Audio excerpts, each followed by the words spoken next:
Hey guys, how's it going? My name is Phil, welcome to Phil's Computer Lab.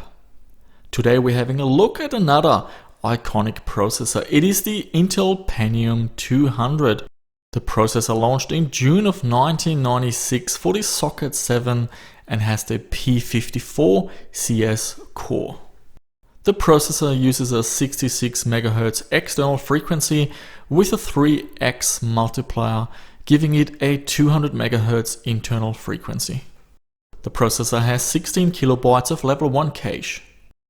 It requires a core voltage of 3.3 volts. The processor was quite expensive back in the day. It launched at a price of $599 US. Today this processor is quite cheap. I had a look the other day and you're looking at around 15 to 20 Australian dollars on eBay, and that includes shipping. In a previous video we put together a Cyrix 6X86 MS-DOS retro gaming PC. Here are the system configurations and we're going to use the exact same system. All I have to do is swap out the processor and reconfigure the frontside bus, the multiplier and the CPU voltage.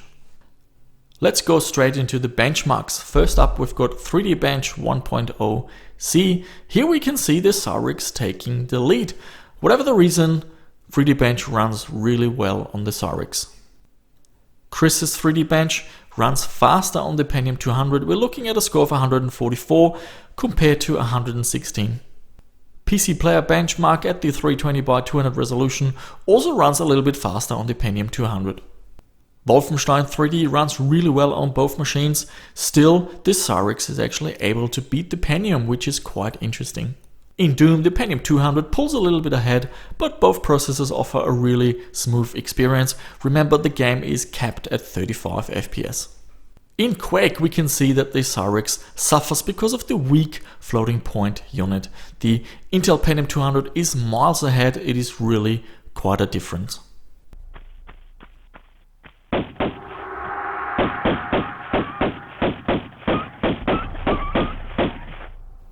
Let's have a look at some actual gameplay. We've got Tomb Raider running at 640x480, and while it runs a little bit smoother compared to the Cyrix, it is still quite choppy. So it's not a perfect experience. We definitely need something a lot more powerful to run this game smoothly at 640x480.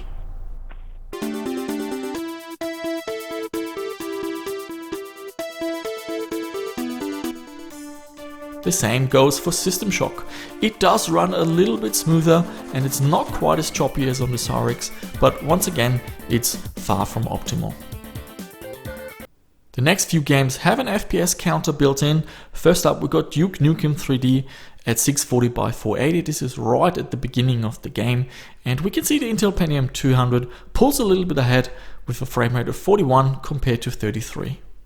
In Descent 2, a similar pattern emerges at 640x480. Right at the beginning of the game, we're getting a frame rate of 33 on the Pentium 200 compared to only 23 on the Cyrix. And the last game is Wing Commander 4. Now the frame rates on the screen, these are the worst case scenarios when you're inside of the large ship. It's the second level on the flight deck. Once you get out in space, both processors run the game fine at 24 FPS, but I thought why not include something that is extremely challenging so we have a bit of a benchmark for some of the faster processors down the track. We also got the results with the caches turned off, so you just go into the BIOS, turn off L1 and L2 cache, and you basically got yourself a 386. The Pentium 200 is quite a bit slower than the Cyrix. We're looking at 10.4 FPS compared to 14.9 in 3D Bench 1.0. And in Wolfenstein 3D, that translates to a performance of 23.5 compared to 28.9.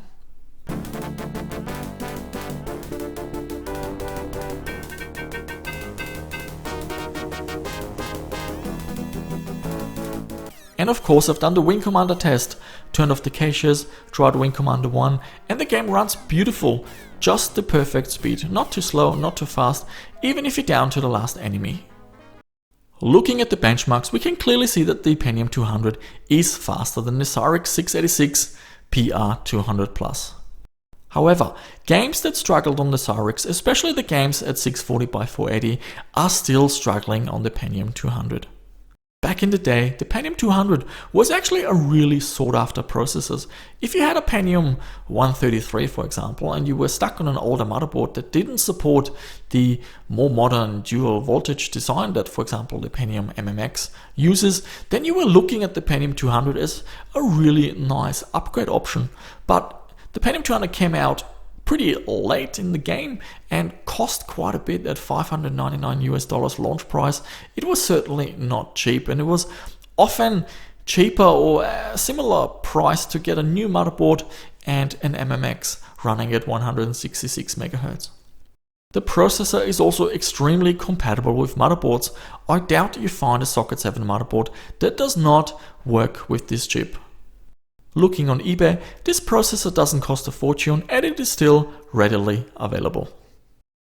That's it guys, thanks for watching, and as always, subscribe to my channel if you haven't done so, hit the like or the dislike button depending on how you feel about this video, and give me some feedback down below, always eager to hear from you, and I'll see you soon in another video.